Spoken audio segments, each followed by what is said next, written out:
Saludos a todo el pueblo de Dios que se conecta a este podcast Streaming Live. Hoy les tenemos una entrevista súper especial con Hailey Hughes. Ella es una jovencita texana quien a los 16 años recibe el llamado de Dios y a pesar de enfrentarse a todo el mundo, hoy es una postulante a monja de clausura en un convento de las Carmelitas en los Estados Unidos.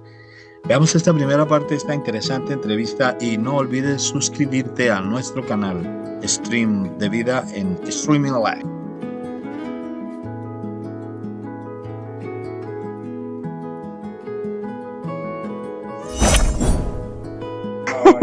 My name is Hailey Hughes.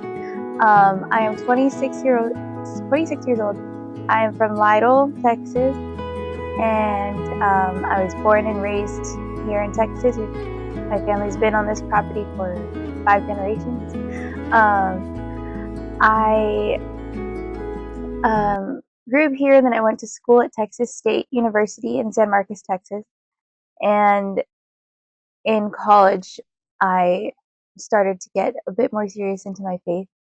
I am a cradle Catholic, so I've been born Catholic and raised Catholic, and did youth groups and all that stuff growing up as well. But it wasn't until college until I got a bit deeper into my faith.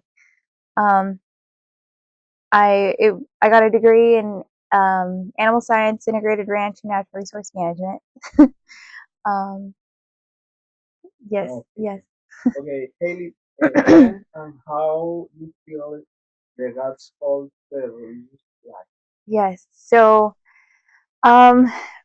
there's one time when I was about 15 or 16, and I was in Mass, and I remember looking at the crucifix and just having this profound grace of just realizing how much God loved me, at least a little bit of how much God loved me. His love is so great, but I felt this feeling that I never felt before of love. And so I wanted to give God the same thing that he gave me. And so I told God, I might not be able to be crucified on a cross, but whatever way that you want to do that in my life. And if that means leaving my family and leaving everybody that I love and going across the world to be a missionary, I want to do that. And I said, I'm open to joining whatever order you would like me to join, except for the Carmelites. After a while, and I was in a very serious relationship when I got to college, and we were planning on getting married, and it was already almost my senior year of college, and so we were planning that we would just get engaged, and then my senior year we would plan the wedding, and then as soon as I graduated we would get married. And so we had many, many, many plans, tons of plans. I had tons of plans. He had tons of plans.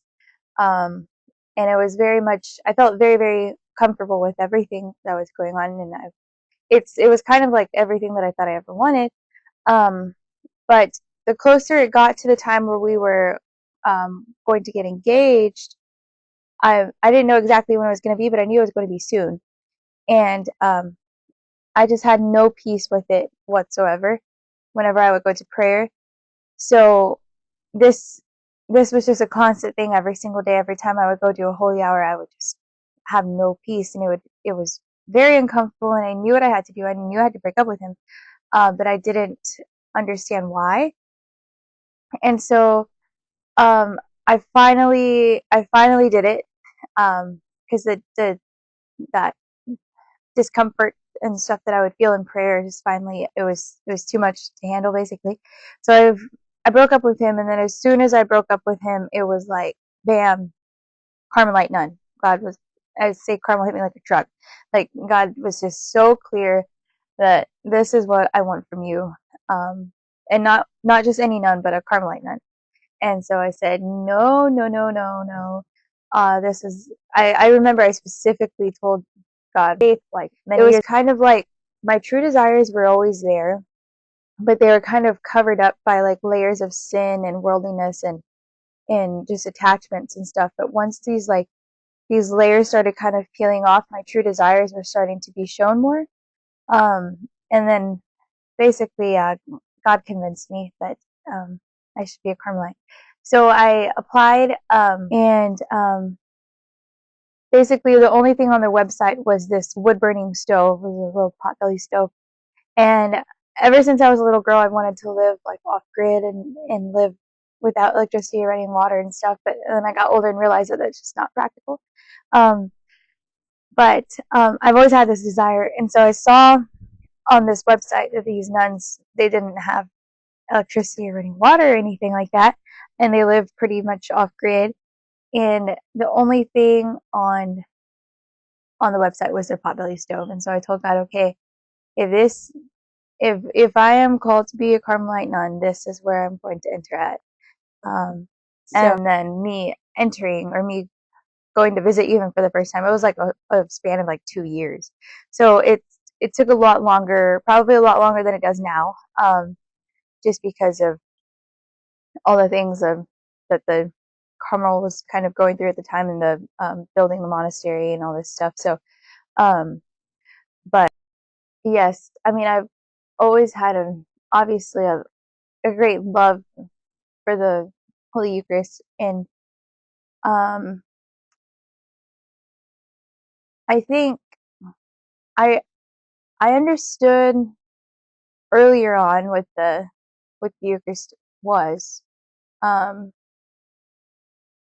Well, I don't know about that early, but I remember like in my confirmation class and stuff, and First Communion and things like that, um, I remember being in those classes and just like crying and trying not to cry because nobody else was crying. But I was like, why is nobody else crying? This is insane. Like God is, humbling himself to be a piece of bread for us to consume. I mean, it's no longer a piece of bread, but he's transforming himself into this, a substance that is so small and is like the most humble thing that anybody can do. And God, like the God of the universe, is the one that's, I've never seen more reverence and more love and more care given than from the nuns at the Carmel. I mean, it's beautiful the way that the sacristans prepare for Mass. It's just, if everybody would prepare for Mass the way that those nuns did it, this world would be a different place. It's just seeing how much love goes into it, and how if other people saw just the reverence that. And the most difficult thing has definitely been hurting other people through what I feel that I'm being called to do and what I want to do. Yes. So, I mean, at first, I mean, I fought it a lot. I fought it for a long time. And really it was because I was scared. And it was kind of terrifying just taking that jump.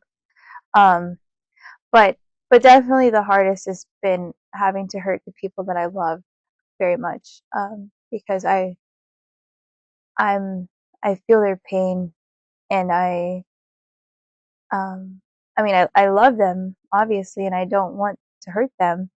But it's basically like since the very beginning of my vocation, I've had to hurt other people, from breaking up with just from the very beginning. And then I mean, my family is having to sacrifice a lot because of the cloistered convent. I mean, when you go in, you don't come out, and if they go visit once a year, they're able to visit. And we don't have like, I mean, we have like a grill, so double sets of grills, so I'm never able to touch them and things like that. Um, so yes, it's been definitely a sacrifice for my family and my friends as well. Yes, I mean there are basically there's only a handful of people that want me to join. I mean, um, there's many people want me to stay. Almost everybody wants me to stay. Um, and I mean, I get what they're saying because I mean, it'd be really nice to stay. I mean, I love everybody. I love my home. I love them very much. And it's hard. Like that's just what it is. It's just hard. Um, but things that are precious are not cheap. Um, and so the sacrifice is definitely worth it. But most people don't understand that, and the fact that everything is done. Like my vocation would make absolutely no sense if you weren't looking through it through a spiritual lens. If you weren't looking at it through, um, yeah, I mean, in relations to the world to come in heaven. Because if you didn't look at it through that lens, it wouldn't make any sense at all. But even then, it's just because also we're not in active order, so we're not out physically being missionaries, physically helping people, physically teaching, things like that.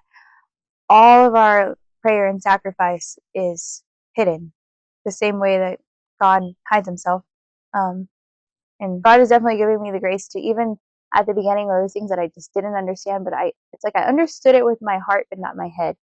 And now I'm starting to understand things of, especially after living the life for a while, of understanding this does make sense, makes a lot of sense. But it is hard to explain. So yes, I mean, every single day, um, somebody tells me something about how I should be. Yeah. The life um, of a Carmelite nun. So yes, so I'm not a Carmelite nun yet. I've been an aspirant for a year and a half, living over there, and then basically what I've been doing is like living on the outside with the externs, but living the life of the cloistered nuns, kind of on the outside. So I'm not completely cloistered, but I don't leave like the monastery grounds. Um, so first thing the nuns do is wake up at 4:30, and then there's in yes 4:30 a.m. Yes, and then we wake up and we go to mental prayer, and then we do mental prayer for an hour, and then do the divine office. So after divine office, we go and we do work for a period of time. And so since we are like kind of live off grid, there's many things to be done, a lot of things to be done. Because in order to basically live, you have to work. So everybody has a different task, a different duty and stuff. But so anyways, there's a time of work, and then we have mass, and then after mass we usually have more work, and then